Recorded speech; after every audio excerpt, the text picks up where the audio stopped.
যারা নতুন খামারি আছেন তাদের উদ্দেশ্যে কিছু কথা বলবো। যারা নতুন খামারি তারা যদি ঘরের তাপমাত্রা নিয়ন্ত্রণ করতে না পারেন তাইলে ভাই আপনার উচিত হবে না মুরগি তোলা। কারণ আমি আপনাদের একটা জিনিস দেখাই, এখানে দেখেন আমার মুরগি কিন্তু সামনে যেখানে লাইট দেওয়া হয়েছে ওইখানে জড়ো হয়ে গেছে। আমি আপনাদের দেখাই, লাইট দেওয়া যেখানে সেখানে কিন্তু গরম হয়ে গেছে, দেখছি সব লাইট দেওয়া যেখানে সেখানে কিন্তু সব জড়ো হয়ে গেছে।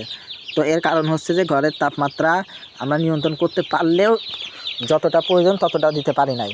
দেখেন আমরা ঘরটা কত সুন্দর করে ঘেরার চেষ্টা করছি, এখানে পাট কাটি দিছি, তার উপরে কাপড় দিছি, তার উপরে আবার এখানে খবরের কাগজ দিছি।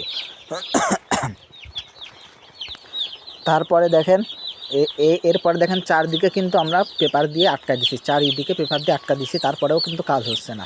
কারণ আবহাওয়াটা খুবই খারাপ।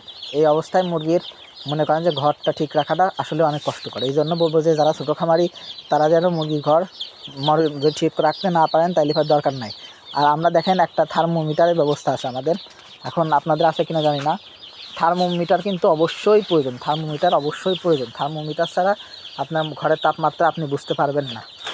এই যে দেখেন থার্মোমিটার আমরা এখানে টানাই দিছি, এই যে থার্মোমিটার, এই থার্মোমিটার দিয়ে আমরা তাপমাত্রা চেক করি।